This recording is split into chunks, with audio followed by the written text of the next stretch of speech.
নমস্কাৰ। সন্মানীয় সংবাদ মাধ্যমৰ জৰিয়তে মই সমূহ নগাঁওবাসী ৰাইজক নমস্কাৰ জ্ঞাপন কৰিলোঁ। আজি আহি মই উপস্থিত হৈছোঁহি এই চাপৰমুখ অঞ্চলৰ এই মাৰোৱাৰীপট্টি জেগাত। আজি 3 দিনমানৰ আগতে মই খবৰ পোৱাত যে আমাৰ ইয়াত 3 ঘৰ মানুহৰ ঘৰত এটা প্ৰাকৃতিক দুৰ্যোগ বুলি ক'ব লাগিব, কিন্তু চিলিণ্ডাৰ বাষ্ট হৈ তেখেতক আমাক জনাব দিছে। চিলিণ্ডাৰ বাষ্ট হৈ 3টা ঘৰ সাংঘাতিকভাৱে বিধ্বস্ত হৈ গ'ল।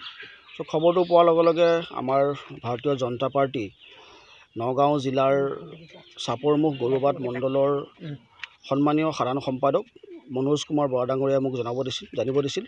আৰু লগে লগে মই আজি আমাৰ ভাৰতীয় জনতা পাৰ্টি দলৰ নগাঁও জিলাৰ বিষয়ববীয়া কাৰ্যকৰ্তা আৰু আমাৰ চাপৰমুখ গৰুবাট মণ্ডলৰ বিষয়ববীয়া আৰু কাৰ্যকৰ্তাসকলৰ লগত আহি উপস্থিত হৈ এই জুইত বিধ্বস্ত হোৱা 3টা পৰিয়ালৰ লগত মই কথা বতৰা পাতোঁ।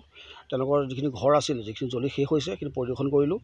কথা পাতি গম পালোঁ যে তেওঁ চিলিণ্ডাৰ বাষ্ট হোৱা বুলি তেওঁলোকে আমাক জনাব দিছে। চিলিণ্ডাৰ বাষ্ট হোৱাৰ ফলত 3টা ঘৰ সম্পূৰ্ণভাৱে বিনষ্ট হৈছে।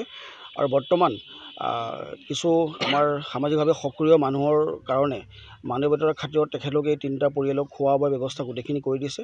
মই খবৰ পালোঁ আৰু লগে লগে ময়ো আজি তেখেতলোকক মোৰ সাধ্য অনুযায়ী তেওঁলোকৰ কিছু নিত্য ব্যৱহাৰ্য বস্তুৰ কাৰণে মই অকণমান আৰ্থিকভাৱে সহায় কৰিছোঁ।